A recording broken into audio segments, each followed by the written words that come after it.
दिन से निर्मल डिस्ट्रिक्ट में एक खुशी का माहौल चल रहा है।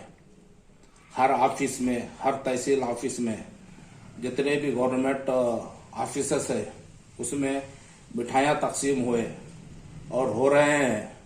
लोग पूरे ऑफिसर खुश है।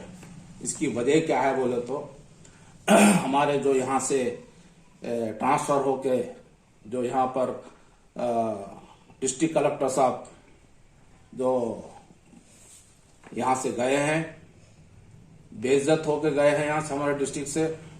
मेरी 38 साल सियासी जिंदगी में ऐसा कलेक्टर नहीं देखा जो इतना बेइज्जत होके यहाँ से निर्मल डिस्ट्रिक्ट से यहाँ से गए। इसकी वजह क्या है वो आप लोगों को सबको मालूम है। इतना सता लिया हमारे ऑफिसर्स को, हमारे तहसीलदार को और जितने भी सबॉर्डिनेट है उनके हद से ज्यादा सता लिया, हद से ज्यादा ब्लैकमेल कर लिया।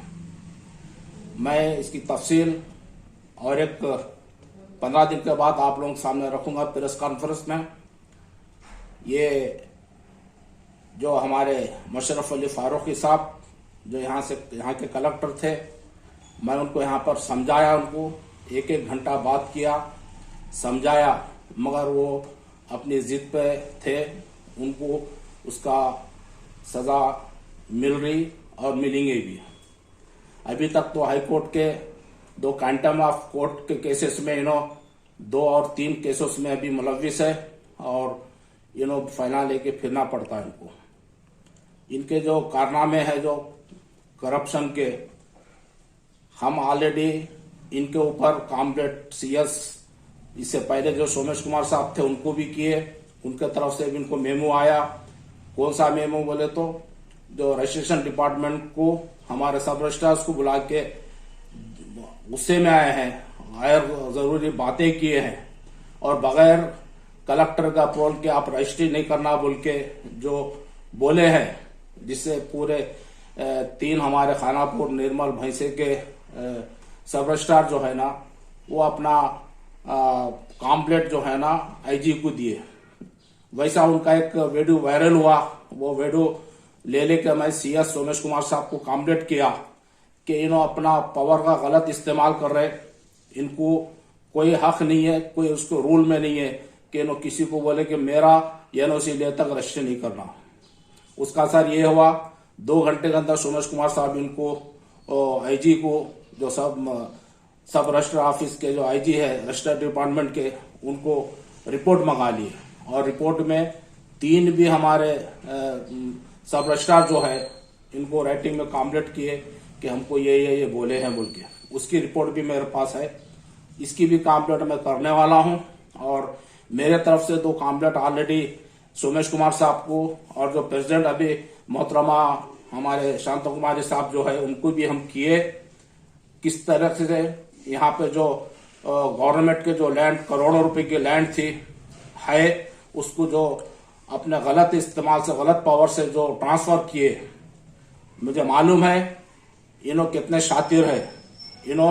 अपने ऊपर नहीं आना बोल के अपने हाथ में जो तहसीलदार थे और जो ऑफिसर्स थे उनको वो जगह पे बिठाकर उनसे गलत रिपोर्टा लेकर पूरा धरने में उसको ट्रांसफर किए। उसका रिकॉर्ड मैं पूरा लेके मैं हमारे नए मैडम जो हमारे चीफ सेक्रेटरी मोहतरमा आए हैं उनको हम देने वाले हैं और हाई कोर्ट में भी हम लोग केस डालने वाले हैं। मैं थोड़ा देर से कर दूं और लीगल कर दूं। हमारा उनका जो था मामला मैं उनको समझाया। हमारे कमिश्नर को जो गैर जरूरी यहाँ से सरेंडर किए उनको कोई राइट नहीं था। मैं बोला कि देखो मैं एक जिम्मेदार यहाँ का चेयरपर्सन हूँ, मैं 20 साल से मैं यहाँ पर कर रहा हूँ, मुझे मालूम है कि क्या अच्छा है क्या बुरा है, मगर उन्होंने नहीं सुने। उसकी सजा जो है ना आज भुगत रहे हैं। और जो इनके पीरियड में जो D1 पट्टास जो कई 100 एकड़ का पट्टेस थे, वो आप लोगों को मालूम है कि ये पट्टेस जो है ना हमारे यहाँ के निर्मल के डिस्ट्रिक्ट के पॉलिटिकल लीडरों को यहाँ पर ये लोग धरनी में ट्रांसफर करें।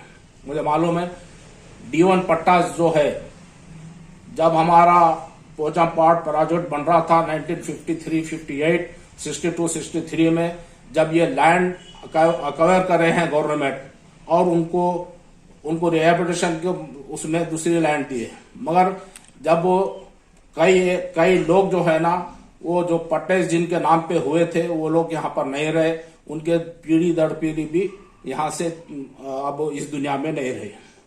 मगर यहाँ के ऑफिसर जो है ना हमारे कलेक्टर साहब ऐसे लोगों को लाके यहाँ पे तहसीलदार को बिठाकर वो D1 पट्टा जो है ना बेनामी लोगों के नाम पर करके कई एक पॉलिटिशियन के नाम पे करे हैं।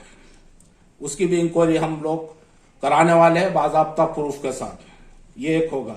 और हमारी जो वक्फ प्रॉपर्टी है, कई करोड़ों की प्रॉपर्टी अपने धरनी में ट्रांसफर कर दिए, वो भी हमारे तहसीलदारों के थ्रो कर रहे हैं। मगर इनका काम था, हम ऑलरेडी कंप्लीट किए भी थे कि करोड़ों रुपए की प्रॉपर्टी है तो भी ठीक है मैं इंक्वायरी करता हूँ, नहीं करें।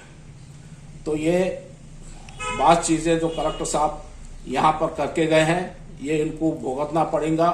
हम कोई चीज इनका ट्रांसफर हुआ भी तो हम लोग छोड़ने वाले नहीं है, क्योंकि मैं पहले ही बोल दिया था कि मेरे नाम पर जो भी आएगा मैं खामोश बैठने वाला नहीं है। ये जो हालात यहाँ पर कलेक्टर की तरफ से आए थे, हर मामले में हमारे वक्फ बोर्ड होने दो या न तो इंडोमेंट की लैंड होने दो, ये पूरे में निकाल के हमारे चीफ सेक्रेटरी साहिबा को मैं दे रहा हूं। ऑलरेडी हम 2-3 कॉम्प्लेट दिए कि कैसे अपने पावर का मिसयूज करे, जो अपने पावर को जो है ना गलत इस्तेमाल करते हुए अपने लोगों को लाकर बिठाकर पूरे करप्शन के दरवाजे यहाँ पर खोले हैं। एक मिसाल DRO की है, जो DRO बोले तो यहाँ पर अच्छे बड़े ओहदे पे एडिशनल कलेक्टर के लेवल का आदमी होना।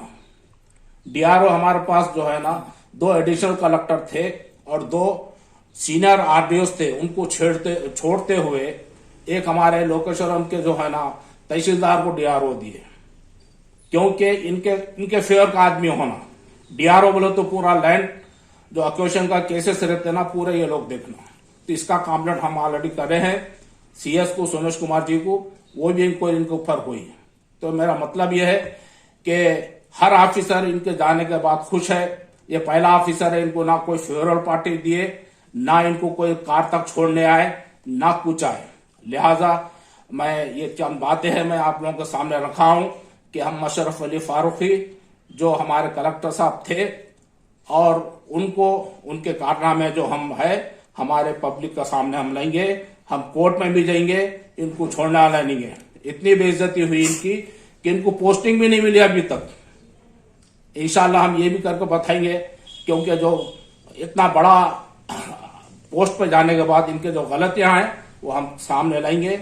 हमारे रिक्वेस्ट हमारे जो नए चीफ सेक्रेटरी साहिबा आए हैं उनको हम आपको रिक्वेस्ट कर रहे हैं कि इनके पीरियड के पूरी जांच पड़ताल करो और इनके हाथ के नीचे जो भी तहसीलदार थे उनकी पूरी जांच पड़ताल कीजिए। D1 पट्टास होने दो, इंडोमेंट की लैंड होने दो या न तो वक्फ लैंड होने दो, इनकी इंक्वायरी कीजिए। हम आप पे भरोसा करते हैं। हम डिटेल रिपोर्ट एक 15 दिन के अंदर विद प्रूफ के साथ मैं CS को मैं सबमिट करने वाला हूं। अगर इस पर कार्रवाई नहीं होंगी तो हम कोर्ट, हाई कोर्ट हो तो सुप्रीम कोर्ट हो, हम जाने के लिए तैयार हैं। खुदा हाफिज, शुक्रिया।